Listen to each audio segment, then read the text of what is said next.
Bueno, buenas tardes y lo primero, gracias a todos por venir o por conectaros online, según donde estéis. Y bueno, muchas gracias por la presentación y como ya han comentado, yo estoy en el grupo de fermentos lácticos y bioconservación, que bueno, evidentemente es un tema bastante diferente del que acabamos de escuchar. Y bueno, pues como os imaginaréis, pues estando en el IPLA y con ese nombre en el grupo, pues nuestro campo es principalmente la seguridad alimentaria, teniendo siempre en cuenta un enfoque de una salud, de One Health, porque evidentemente pues cuidar nuestra salud o protegernos de patógenos sin tener en cuenta cómo esto afecta al medio ambiente u otros seres vivos, pues evidentemente no es la mejor estrategia. Entonces, lo que tratamos de hacer en el grupo es desarrollar estrategias antimicrobianas de bioconservación o descontaminación de superficies que sean naturales. Y aquí se engloban, por ejemplo, bueno, pues una de las líneas liderada por la doctora Beatriz Martínez, que se centra en el desarrollo de unos cultivos iniciadores que sean muy robustos. ¿Por qué? Porque los fermentos lácticos han sido tradicionalmente, además de herramientas para tener productos pues, con mejor sabor, propiedades y más estables, también ayudan a que esos alimentos fermentados sean más seguros que el original. Bueno, y además de por sí mismos, por fermentar, pues también producen antimicrobianos como las bacteriocinas. Y luego, otra de nuestras líneas principales consiste en el aislamiento y el estudio de los bacteriófagos y sus proteínas como otro tipo de antimicrobianos naturales. Esta línea y la siguiente que voy a mencionar, bueno, pues están lideradas por la doctora Pilar García, que está aquí, y en la que yo también trabajo. Y ya que esta es la línea en la que yo he estado desarrollando mi trabajo estos años, pues es de la que voy a dar unos pocos ejemplos de lo que hacemos en el grupo. Bien, bueno, pues Staphylococcus aureus, además de vivir sobre nuestra piel, mucosas y de otros animales, es también un patógeno muy importante y, y algo que hace que sea precisamente un patógeno tan eficiente es que es muy difícil de eliminar. Y esto es así, por un lado, porque ha estado progresivamente adquiriendo resistencia a antibióticos, siendo las cepas más problemáticas o entre las más problemáticas, pues bueno, las resistentes a meticilina y vancomicina, que han hecho que se considere un patógeno prioritario dentro del grupo de los escape. Pero además, al igual que otros microorganismos, pues Staphylococcus aureus es muy buen formador de biofilms. Y estas estructuras multicelulares bacterianas que se adhieren a las superficies normalmente, aunque no siempre, permiten a las bacterias que los forman, los microorganismos que los forman, sobrevivir en condiciones muy difíciles. De hecho, hay estudios que indican que pueden resistir hasta concentraciones entre 10 y 1000 veces más elevadas que sus equivalentes planctónicas, lo cual evidentemente pues, hace que sean especialmente difíciles de erradicar.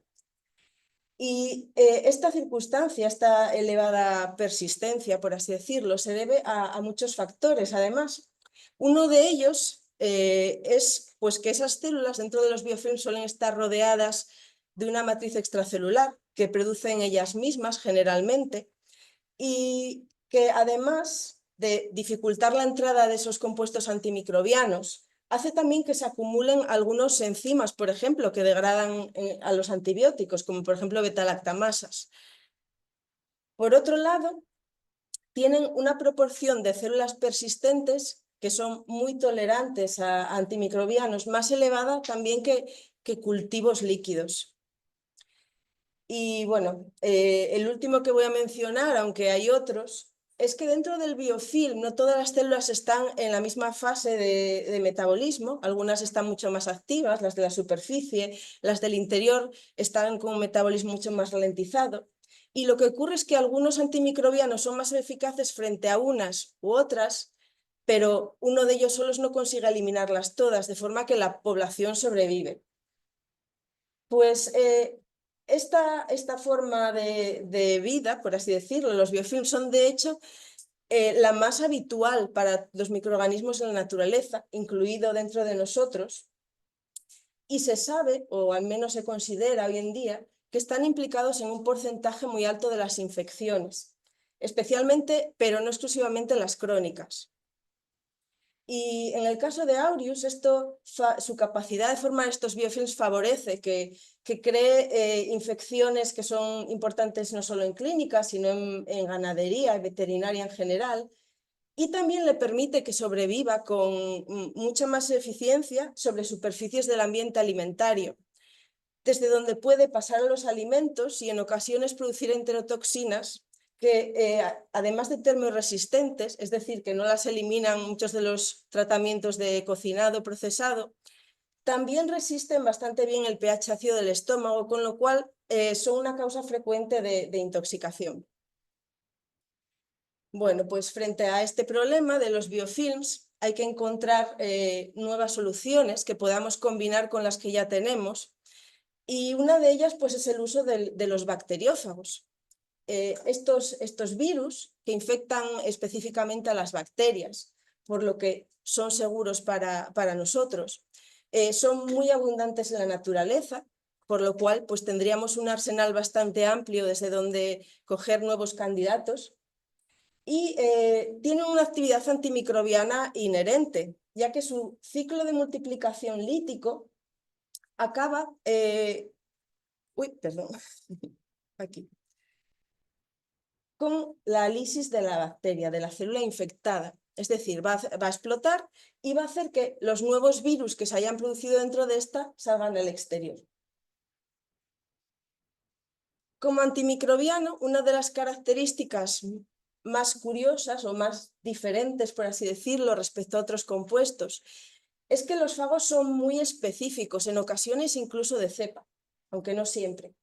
Y esto tiene una parte mala y una parte buena. Siendo la mala, estoy liando, la mala, que tenemos que siempre conocer cuál es el patógeno que queremos eliminar antes de hacer una estrategia de eliminación, ya sea de tratamiento terapéutico o de descontaminación. Pero la buena es que, a diferencia de otros compuestos, no afectaríamos o no eliminaríamos a microorganismos que pueden ser beneficiosos si no queremos eliminar. Y aquí se incluyen tanto desde el punto de vista alimentario esos fermentos lácticos de los que hablaba antes, como por ejemplo otros microorganismos de nuestra microbiota que evidentemente no necesariamente queremos eliminar con un tratamiento antimicrobiano. Otra característica bastante única, por así decirlo, bueno, no sé si única, pero desde luego diferente de la mayoría de otros antimicrobianos, es que como entidades biológicas que son, los fagos pueden multiplicarse a lo largo del tratamiento siempre que haya bacterias susceptibles y evolucionar junto con la población bacteriana. Pero, y esto es más común con otros compuestos, sí que se pueden seleccionar células resistentes a los fagos, lo cual normalmente se trata de reducir o de minimizar mediante la aplicación no de un fago único, sino de combinaciones de estos que se llaman cócteles, en los que normalmente uno sea capaz de infectar a las posibles resistentes que se desarrollen frente a otro. Y por otro lado se suele combinar con otros antimicrobianos. Por ejemplo, en terapia fágica lo más habitual, si no, bueno, lo que ocurre en general es que los fagos se suelen administrar en conjunto con una terapia de antibióticos. Y en el caso de la desinfección de superficies, pues siempre pueden combinarse esos fagos con algún desinfectante. En nuestro grupo, aunque no solo trabajamos con Staphylococcus aureus, sí que es nuestro patógeno a eliminar por excelencia. Y los fagos que hemos aislado principalmente van dirigidos frente a este microorganismo. Y aunque tenemos otros, hoy voy a hablar de Fibla rodi, que es con el que más hemos trabajado y que se aisló de agas residuales de Asturias y que se caracteriza, por un lado, porque es un fago virulento, es decir, solo lleva a cabo ese ciclo lítico que acaba con la muerte bacteriana, porque hay otros que se pueden integrar en el cromosoma bacteriano lo cual se considera que es un riesgo posible de que transfieran genes de resistencia a antibióticos o de virulencias entre distintos microorganismos, por lo que esos fagos que se llaman atemperados, que se integran al cromosoma, no suelen ser seleccionados para utilizar como antimicrobianos. Bueno, pues Rodi no es así, es un fago virulento y además dentro del género Staphylococcus y sobre todo dentro de la especie Staphylococcus aureus, tiene un rango de acción muy amplio.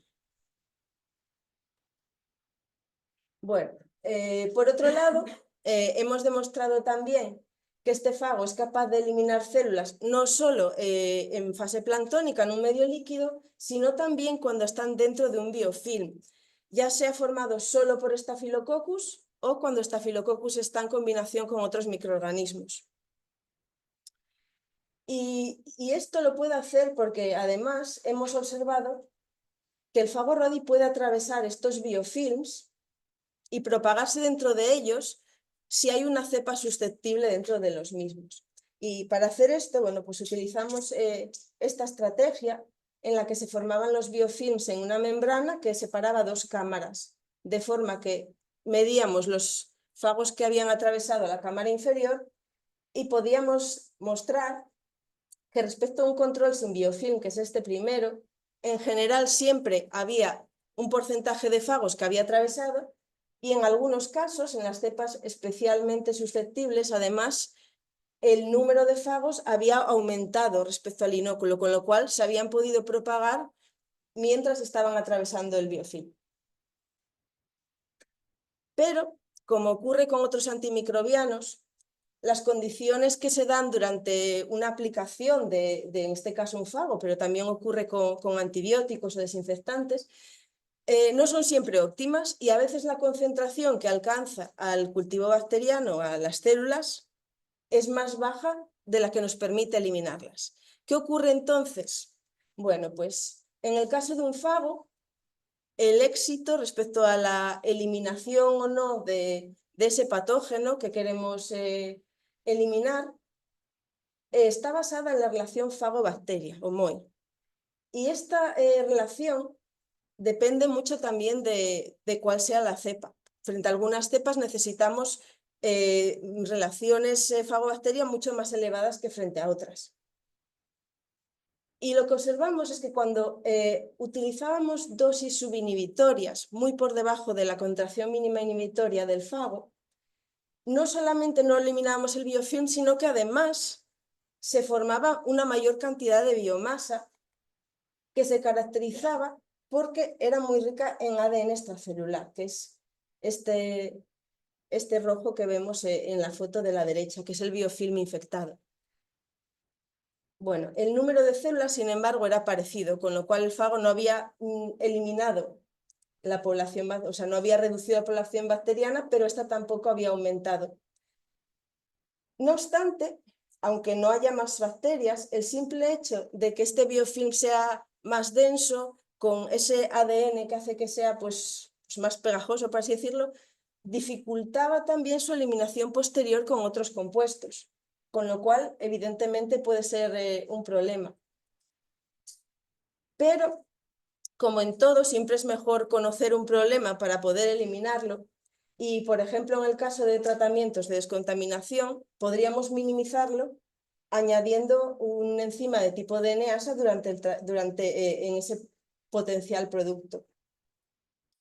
De hecho, cuando combinábamos el fago con DNasa para tratar biofilms preformados, lo que veíamos era no solo que había menos biomasa respecto al fago solo, sino que además parte de la población bacteriana se había, por así decirlo, pasado a la fase planctónica, con lo cual sería más fácil también atacarla o eliminarla con otros compuestos.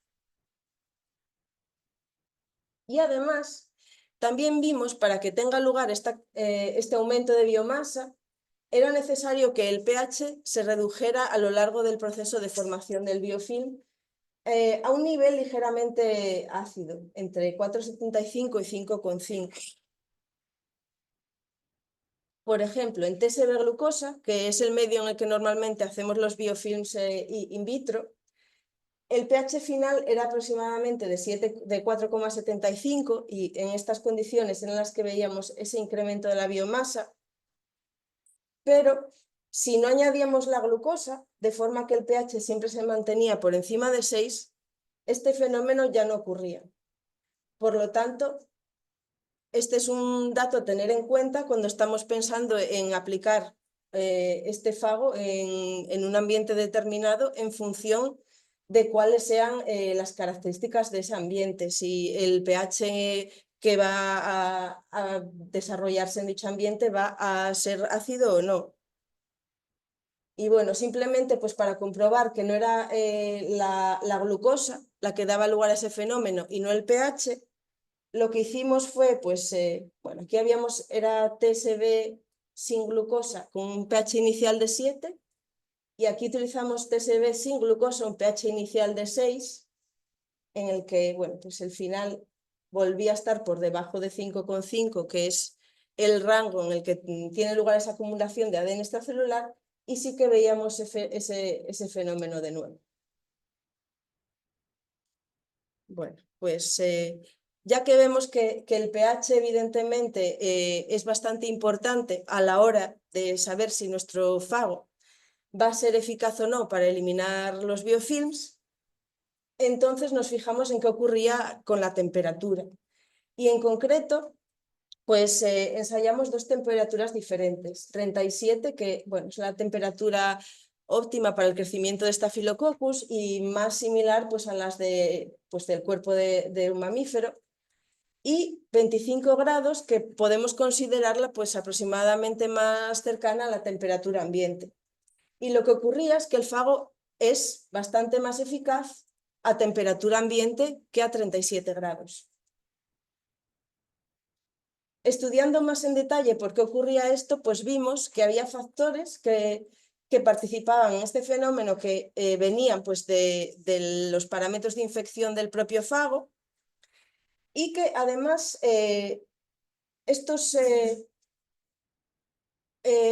digamos, parámetros pues eran cepa dependiente, con lo cual lo que voy a decir no ocurría en todas las cepas, pero en las que ocurría, pues el fago se podía absorber mejor a las células diana, con lo cual las infectaba con mayor facilidad, y además se producía un mayor número de fagos nuevos por cada célula infectada, con lo cual evidentemente a 25 grados en estas cepas la infección era mucho más eficaz y la eliminación del biofilm también.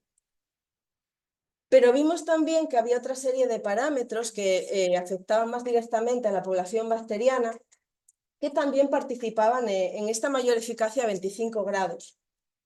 Y es, bueno, pues por un lado, que a 25 veíamos que el crecimiento bacteriano se ralentizaba mucho más que la multiplicación del fago, con lo cual, evidentemente, pues la bacteria salía un poco perdiendo en esa competición.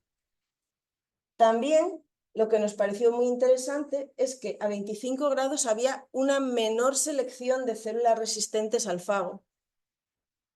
Y por último, a 25 grados hay una menor acidificación del medio que a 37. Y como ya vimos antes, un pH ácido dificulta, por así decirlo, pues, el éxito del fago. ¿Por qué? Bueno, pues porque además de que facilita esa acumulación de ADN extracelular que describí, ese pH ácido también inactiva parcialmente a la población del fago, con lo cual evidentemente pues, no es una condición óptima para su eficacia. Bueno, pues además de las condiciones ambientales de temperatura, pH, cuando tratamos de aplicar un fago para eliminar un biofilm, pues también podemos plantearnos su combinación con otros antimicrobianos o bueno, con otros compuestos que nos faciliten eliminar el biofilm. Y una posibilidad, sobre todo para la descontaminación de superficies, es evidentemente los desinfectantes. Y es interesante además estudiar qué ocurre cuando juntamos desinfectantes y fagos, porque los desinfectantes en muchos casos se seleccionan específicamente también para eliminar virus. Entonces hay que mirar pues caso por caso. En nuestro caso específico, el fago Rodi, vimos que era bastante resistente a la presencia de ciertos desinfectantes, como el cloruro de benzalconio o, por ejemplo, la clorhexidina, mientras que otros, como el agua oxigenada, disminuían la población del fago drásticamente, ya incluso a concentraciones bastante bajas.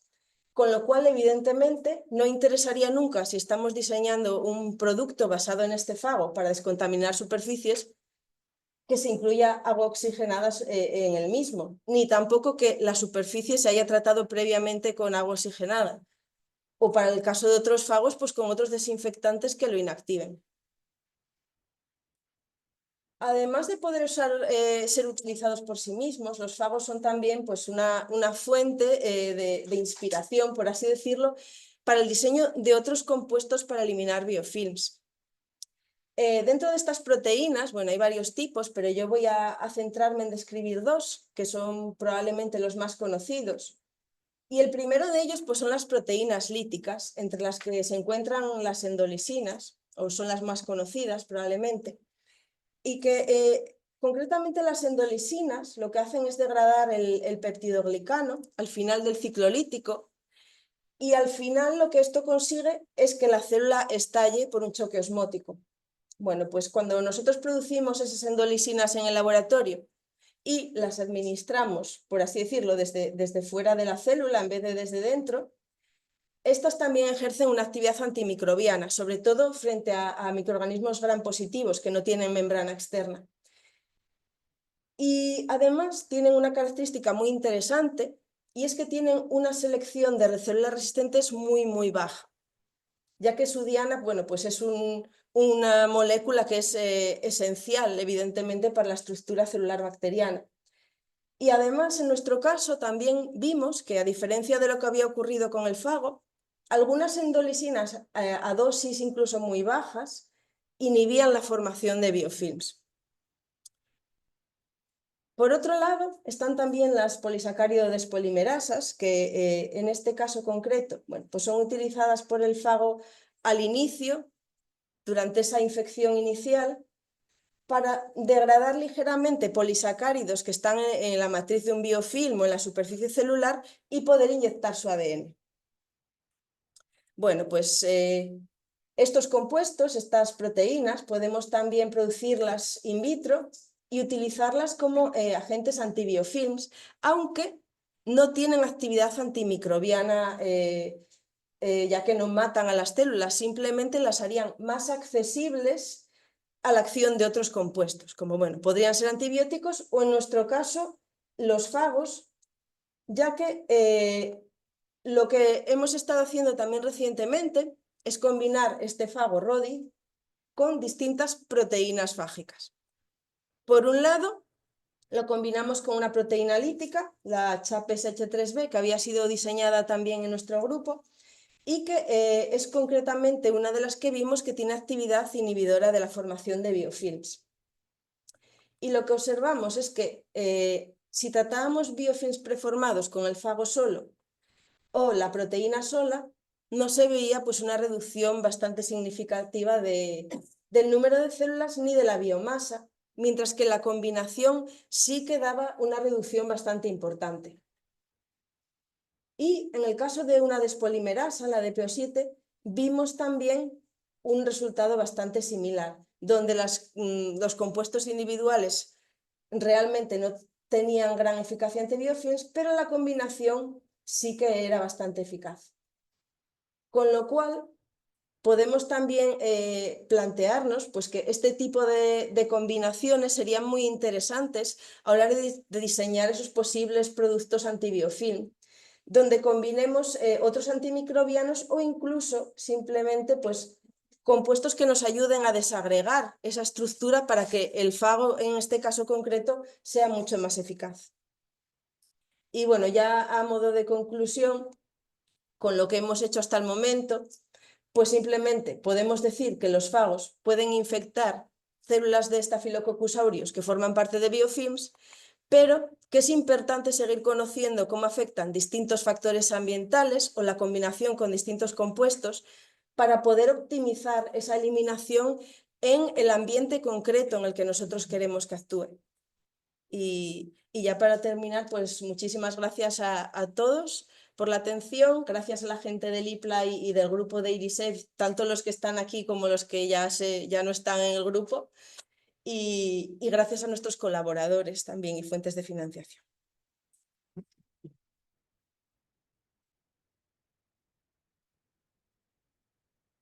Gracias, Lucía. ¿Alguien tiene preguntas para Lucía? Son temas muy distintos, ¿no? Sí. Nos gusta juntar... La verdad que sí. Vale. Saber nada, claro, pero los biofilms suelen, la contaminación, la infección suele ser de una cepa particular de bacterias o pueden tener combinaciones Bueno. bacteriófagos muy específicos. Ajá, sí. En ese sentido, bueno, los biofilms son muy variables y muy complejos, pero lo más frecuente es no solo ya que no tengan una cepa, sino que tengan distintos microorganismos, aunque depende mucho. Hay circunstancias concretas en las que a lo mejor hay una bacteria específica que está, bueno, pues ganando por así la batalla, no solo frente, pues, si es una infección a nosotros, sino frente a otros competidores del ambiente. En esos casos pues sería bastante más específica, pero si no, puede haber distintos microorganismos, algunos de los cuales podemos querer eliminar, otros no, y puede haber distintas cepas. En ese sentido, pues por ejemplo, por eso es interesante pues tener fagos que tengan distinto rango de huésped, en nuestro caso concreto, por ejemplo, Rodi. Dentro de Staphylococcus aureus puede infectar a prácticamente todas las cepas que hemos probado con mayor o menor eficacia, porque bueno, el grado específico pues varía, pero es bastante eficaz dentro de esa especie y también frente a otros estafilococos. Otros son muchísimo más específicos, aunque también pueden ser a veces interesantes frente a cepas concretas que no se pueden eliminar con ningún otro tratamiento. De hecho, hay casos, bueno, la terapia fágica cuando se aplica a día de hoy, por lo menos, bueno, en algunos países es bueno, pues, uso compasivo y suele estar dirigido frente a alguna cepa concreta que es especialmente problemática. Y en esos casos, bueno, pues hay que testar esa cepa, hacer un fagograma frente al panel de fagos que se tenga y si no, pues aislar uno nuevo que sea muy dirigido frente a ella. Y ya por último, pues como comenté, suelen combinarse en terapia con antibióticos. Yo te voy a hacer una pregunta rápida. ¿Hay Sí. terapia? ¿Cuántas están aprobadas para industria alimentaria o para la salud también? ¿O ¿Hablas de fagos o de utilizar productos? fagos para sí, Bueno, para depende un poco, la aprobación depende del país, generalmente. En cuanto a terapia fágica, bueno, pues en lo que es, por lo menos en Europa, por lo que yo sé, bueno, cuando hay uso, bueno, en Europa, por ejemplo, España, cuando hay uso, este uso compasivo muy dirigido frente a infecciones que no se pueden eliminar de otra forma. Si bien, por ejemplo, en Europa del Este, que bueno, no lo comenté, pero ha sido como, son como los pioneros en terapia fágica, porque allí los antibióticos no se introdujeron con la misma fuerza digamos, en Europa occidental, y allí sí que tienen más tradición, por así decirlo, y hay incluso compuestos o preparados de mezclas de fagos que se pueden adquirir incluso en farmacias, por lo que yo sé. Hay un centro muy potente que es el Eliava, que bueno, se dedican específicamente a esto y a hacer tratamientos de pacientes, o sea que depende un poco. Y en cuanto al uso como desinfectantes, para descontaminación, porque bueno, desinfectante casi siempre implica un rango de acción que, al menos según la definición actual, que los fagos no tienen, porque no pueden eliminar normalmente a todos los microorganismos que se exigen para la definición de desinfectante. Pero hay países en los que sí que están aprobados para uso incluso en superficies alimentarias, mientras que, por ejemplo, pues eso, en Europa no. En Europa ha habido un producto aprobado que era como coadyuvante alimentario, en cuyo caso el fago nunca debería llegar al consumidor. Se puede utilizar durante el procesado, pero no debería llegar activo. Pero como descontaminante, por así decirlo, no. Empezando por otros, más Entonces, seguridad de autorreplicación y de posible corrupción, ¿no? Exacto. Y eso hace que, bueno, que requiera, pues, por un lado, eso es difícil para demostrar, pues, la seguridad y eficacia a lo largo del tiempo. Es necesario, pues, demostrar a las autoridades esto. Y por otro lado, el hecho de que los fagos normalmente pues no es digamos, la sustancia activa es muy variada, porque claro, no es un fago que queramos que se apruebe como antimicrobio, como desinfectante, por así decirlo, sino el uso de fagos. Y eso pues ahora mismo no encaja tan fácilmente en la legislación y bueno, es entre otras cosas las barreras que ahora mismo se encuentran a nivel de regulación. Pero bueno, hay avances en ese campo y esperemos que sigan. Y técnicamente, ¿los aisláis y los crecéis? ¿Los podéis modificar, digamos, para que tengan características o infecten in vitro? No sé cómo. Normalmente, bueno, pues los aislamos de... Lo más frecuente es de aguas residuales porque ahí hay de todo. Hay muchas bacterias y donde hay muchas bacterias hay muchos fagos que las infectan. Pero técnicamente sí se pueden modificar genéticamente en el laboratorio, pero eso dificultaría su posible aplicación en determinados países de nuevo, porque serían organismos modificados genéticamente. Sí se podría aceptar su evolución dirigida o su selección, por ejemplo, para infectar a cepas específicas o bueno, ese tipo de cosas sí.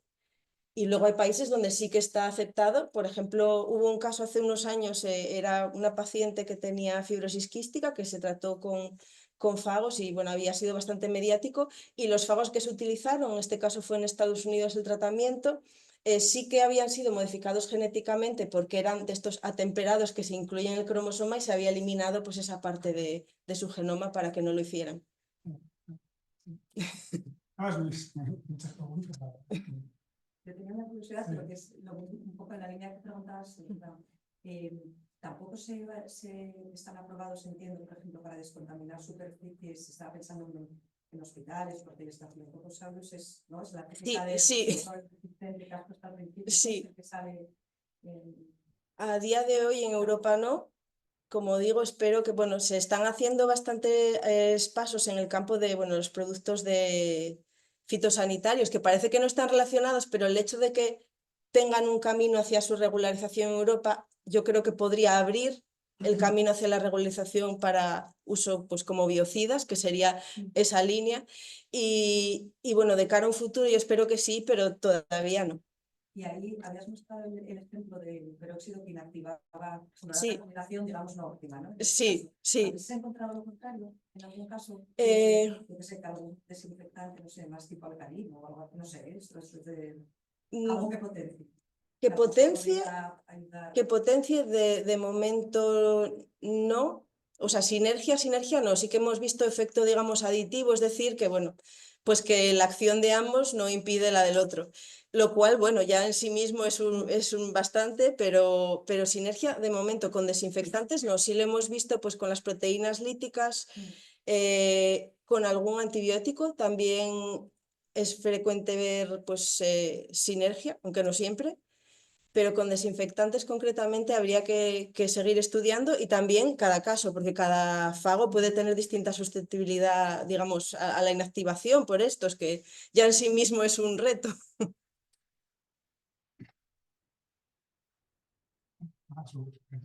Si queréis lo dejamos ya porque nos hemos alargado un poquitín y bueno, podemos seguir hablando ahí fuera. Vale. Gracias.